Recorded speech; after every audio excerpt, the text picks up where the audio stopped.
back to the Barkha Cholani channel. Today is day 24 of our lockdown, and now it's been extended to May 3rd, and God knows how much more. Today, it's important for us to learn two facets of what I would like to teach. One, I do believe in the philosophy. We can make good things happen out of very bad things. What do I mean? This time could be spent a lot more by us taking more care and sitting with ourselves some more. I know, it's a bit troublesome and unnerving for many of us. And actually, Blaise Pascal put it really well. He said all of humanity's problems exist from an inability of a human being to sit with himself alone in a room. Of course, some of us are social and up and about creatures who are finding this lockdown as a punishment. And some of us who are very comfortable with ourselves are looking at this as a blissful event and are feeling very happy about it. How come the same event, the lockdown, is being viewed so contrarily by two different people? Because it is not the lockdown or the event per se. It is the meaning you and me ascribe to the event. And no, it's not perception. Perception means awareness and recognition. And perception creates no emotion. It is the evaluation that we make, the meaning that we give to this lockdown, that allows some of us to feel blissful and happy for being stuck with ourselves and getting more time with ourselves. And for others, it is a punishment simply because of the way they are looking at this lockdown as something that is trapping them, constraining them, and in a way, jailing them. What does this teach us?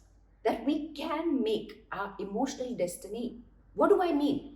Events, things, circumstances will happen around us all the time. Our emotions are determined by the meanings that we will ascribe to those circumstances, to that event, or in this case, to the lockdown, because meanings determine emotions. Which brings me to an example of a very famous Australian neurologist and psychiatrist, Dr. Viktor Frankl. He was a Holocaust survivor, and because of his ability to bear the concentration camp, he discovered a system of therapy called logotherapy. In his seminal book, Man's Search for Meaning, he wrote about the aspect of the will to meaning. He wrote in his book that he could survive the very, very trying and difficult circumstances of the concentration camp because he had the will to meaning. And it is the will to meaning or the purpose to living that allowed him and will allow us to survive these very distressful and difficult times. To figure out the meanings that you and I would possibly ascribe to this lockdown, I constructed a small little exercise. Let's stand before the mirror and see what the mirror reflects to us. A mirror reflects our actions, but all our actions are a result of our attitudes or of our ideologies of living. So when you stand before a mirror, if you condemn the person with COVID, stigmatize him or her for having unfortunately contracted the disease, it reveals an attitude.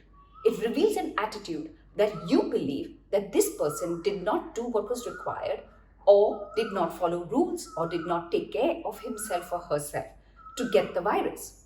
How untrue. The virus was contracted because the virus chose him. It is also reflective of a belief that you believe that everything that happens to us or you is only because of you. That means you have an assumption, and a flawed one at that, that only we and we are responsible for certain things that happen to us. Please break that myth. Now suppose you continue to stand in front of the mirror and it also reflects that you are abusing, attacking frontline workers and shunning them from your societies and not allowing them to come back to the comfort of their homes. It is reflective of yet another attitude. It is reflective of entitlement and gracelessness. Your oyster is your home. You do not, unfortunately, understand the reality of how hard it is for frontline staff at this point to be able to give it their all and be able to contribute to saving lives and making some lives more easier. But you need to question the belief because you need to get into the real world and do some real service. When you continue to stand before the mirror, it may also be reflective of the fact that you ask your daughters to help in household chores, but don't ask your sons. It is reflective of very stereotypical and cliched ideas that women are supposed to do housework, men are supposed to earn, women are supposed to cook, men are supposed to eat, women are givers and men are receivers.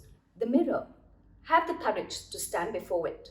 See what it reflects to you. The mirror is going to reflect to you which attitudes you and I need to upturn to become more caring, considerate, sensitive, and compassionate people. So the lockdown will have many benefits if you and I have the courage to stand before it and to question our narrow, restrictive, constraining ideas. Thank you for tuning into the Varkha Cholani channel. Stay safe, stay well, but more importantly, stay home. Do tune in next Friday to continue this series of coping with COVID. Goodbye and stay well.